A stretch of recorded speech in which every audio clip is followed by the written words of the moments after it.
जरा सोचो, तुम रात के वक्त एक बस में बैठते हो और सिर्फ एक पल के लिए तुम्हारी आंख लगती है, लेकिन जब तुम जागते हो तो पूरी दुनिया बदल चुकी है। ना कोई इंसान, ना कोई शोर, सिर्फ एक खौफनाक सन्नाटा। कहानी शुरू होती है हांगकांग के बस स्टैंड से। एक लाल रंग की मिनी बस खड़ी है जो ताइपो की तरफ जाने वाली है। एक एक करके टोटल 17 लोग इस बस में बैठते हैं। सभी अनजान हैं। कुछ स्टूडेंट्स हैं जो पार्टी करके लौट रहे हैं। एक इंश्योरेंस एजेंट है जो थका हुआ है। एक यंग लड़का है जिसे अपनी गर्लफ्रेंड की फिक्र है और एक रहस्यमयी औरत है जो थोड़ी अजीब लग रही है। अब आता है वह पल जिससे उन सबकी जिंदगी बदलने वाली है। बस एक लंबी सीधी टनल के अंदर इंटर करती है। टनल के अंदर लाइट्स जल रही हैं और बस के आगे पीछे और भी गाड़ियां हैं। सब कुछ शांत है, लेकिन जैसे ही बस टनल के दूसरी तरफ से बाहर निकलती है, माहौल एकदम बदल जाता है। पहले तो किसी ने ध्यान नहीं दिया, मगर बस में अब धीरे धीरे सन्नाटा छाने लगता है। वह लड़का जो अपनी गर्लफ्रेंड को मैसेज कर रहा था, नोटिस करता है कि उसका मैसेज सेंड नहीं हो रहा। इंश्योरेंस एजेंट अपना फोन चेक करता है। नेटवर्क तो है पर कॉल नहीं लग रहा। सबसे अजीब बात, बाहर सड़क पर जो ट्रैफिक होना चाहिए था वो गायब है। एक भी गाड़ी नहीं, एक भी टैक्सी नहीं, यहाँ तक कि स्ट्रीट लाइट के नीचे कोई कुत्ता तक नहीं दिख रहा। बस ताइपो पहुँचती है। ड्राइवर हैरान है क्योंकि यह एरिया कभी खाली नहीं होता, पर आज यहाँ सन्नाटा है। ड्राइवर बस रोकता है और सभी चारों तरफ देखते हैं, पर आसपास कोई नहीं। तभी एक आदमी को कुछ याद आता है। उसने एक सेकेंड के लिए अपनी आँख झपकी थी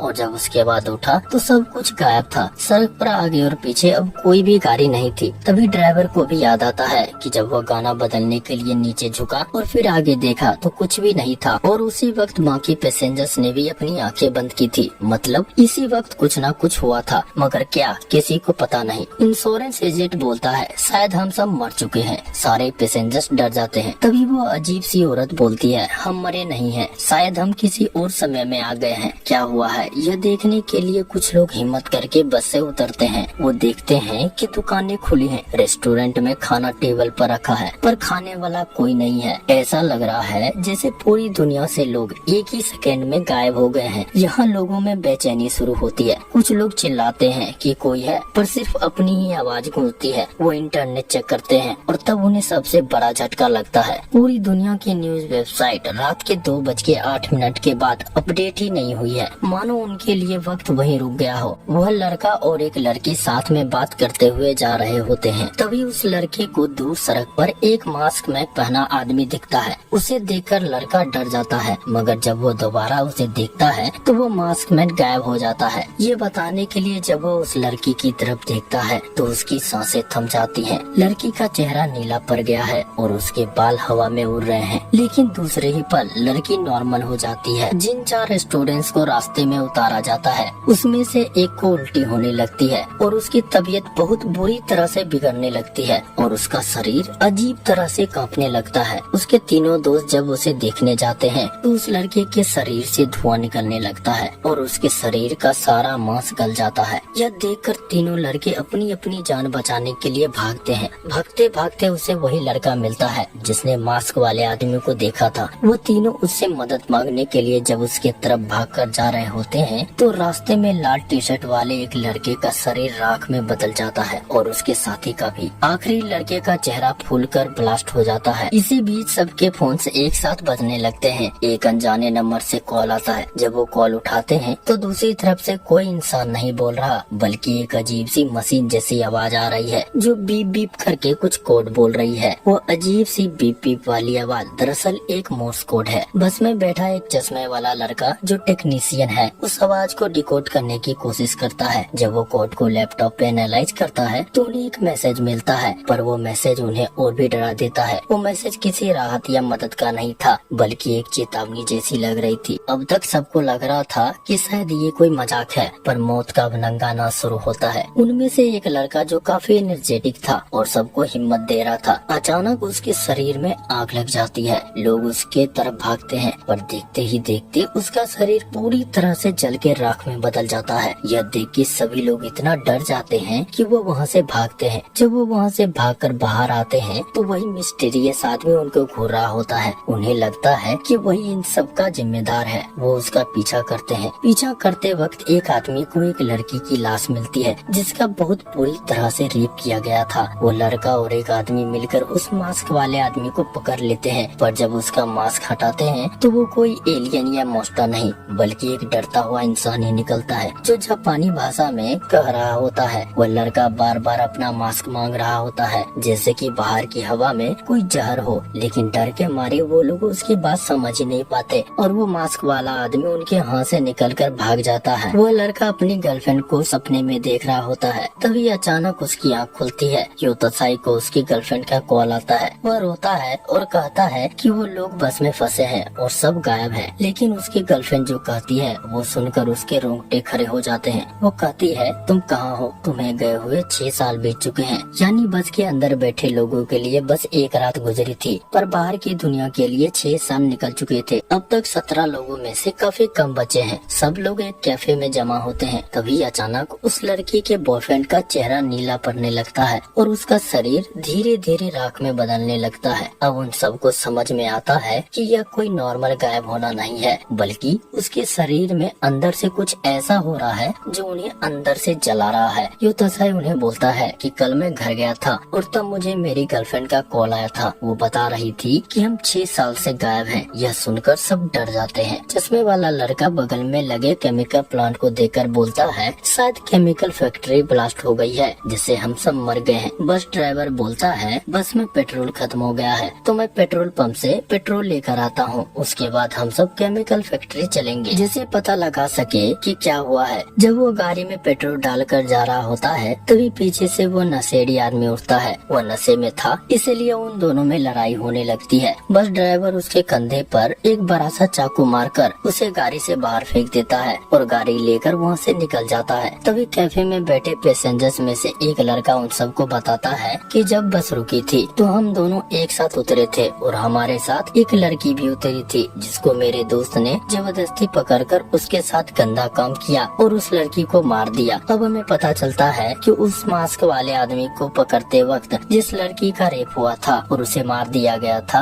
ये काम इसी दरिंदे ने किया। उस लड़के की बात सुनकर सारे पैसेंजर्स गुस्से से भर जाते हैं। ड्राइवर और बाकी लोग डिसाइड करते हैं कि इसे जिंदा रहने का कोई हक नहीं। लड़की किचन से एक चाकू लेकर आती है। उसके बाद एक एक करके सभी लोग उसे चाकू मारते हैं। वो लड़का माफी मांगता है, गिड़गिड़ाता है, मगर कोई भी उस पर रहम नहीं करता। वो आदमी उसे चाकू मारते हुए कहता है, मेरी 2 बेटी है, 15 और 16 साल की, और मैं उससे बहुत प्यार करता हूँ। जिसका तुमने रेप करके मार दिया वो भी किसी की बेटी होगी। यह बोल के उसे मार देता है। अब सबको लग रहा होता है कि यह मर गया। लाश को ठिकाने लगाने के लिए 2 लोग जाते हैं। अलमारी में रखते वक्त अचानक से उसकी आँख खुलती है और वो उठ खड़ा होता है। वो हथियार उठा लेता है, मगर वो चश्मे वाला आदमी उसे अपनी बातों में फंसा लेता है और उसे बोलता है कि तुम पहले अपने दोस्त को मारो जिसने तुम्हारा राज खोला। उसे मारने के लिए जैसे ही वो आगे बढ़ता है, चश्मे वाला लड़का उसे पीछे से जोर का मारता है और उसे पीट पीट कर मार देता है। उसके बाद सभी अपने अपने जरूरत का सामान लेकर उसी केमिकल फैक्ट्री की तरफ निकलते हैं। तभी उन्हें बाहर बहुत सारी गाड़ियाँ और लोग दिखते हैं जिन्होंने वही गैस मास्क पहना हुआ है। ये पूरी की पूरी एक आर्मी लग रही है। ये लोग उन्हें पकड़ने के लिए आगे बढ़ते हैं। वो सब भागकर वापस अपनी उसी पुरानी मिनी बस में बैठते हैं। बस अब उनका एकमात्र सहारा है। बस ड्राइवर जो थोड़ा जख्मी है बस को पूरी रफ्तार से भगाने लगता है। उनका पीछा वो मिस्टीरियस मास्क मैन कर रहे हैं। सूनी राहों पर बस की रफ्तार और पीछे से आती उन गाड़ियों का डर मानो कोई वीडियो गेम चल रहा हो, लेकिन ये कोई खेल नहीं था। उनकी बस को टक्कर मारा जा रहा था। इस भागदौड़ में बस की हालत बहुत खराब हो जाती है। तभी अचानक आसमान से लाल रंग की बारिश होने लगती है, मानो खून बरस रहा हो। ये बारिश नॉर्मल नहीं है क्योंकि जो भी इस बारिश में जाता है उसकी स्किन जलने लगती है। तभी वो नशेड़ी आदमी बस के आगे आकर बस रोकता है क्योंकि अब उसका नशा उतर चुका है और उसकी गर्दन में अभी भी वह चाकू फंसा हुआ है। नशेड़ी बस में चढ़ता है। ड्राइवर उसे कहता है कि इसे निकाल देते हैं, पर नशेड़ी मना कर देता है। वो कहता है जब तक ये चाकू अंदर है खून रुका हुआ है, अगर इसे निकाला तो मैं मर जाऊंगा। वह नशेड़ी योतासाई जो बस चला रहा था उसे पूछता है कि तुम सब कहाँ जा रहे हो। पहले वाला बस ड्राइवर बोलता है कि हम माउंटेन पर जा रहे हैं जहाँ केमिकल फैक्ट्री है। नशेड़ी बोलता है कि हमें माउंटेन पर नहीं बल्कि उसी टनल से वापस जाना चाहिए जहाँ से हम आए थे। रास्ते में उन्हें वही लड़का दिखता है जिसे जिसे उन्होंने थोड़ी देर पहले बस से उतार दिया था। वो बारिश में भीग रहा था और दर्द में था। पहले लोग उसे छोड़कर जा रहे थे, लेकिन फिर उन्हें एहसास होता है कि इस दुनिया में उनका एक दूसरे के अलावा कोई नहीं है। ड्राइवर बस रोकता है और उसे वापस अंदर लेता है। रास्ते में आते समय सब अपने अपने हसीन लम्हों को याद कर रहे होते हैं।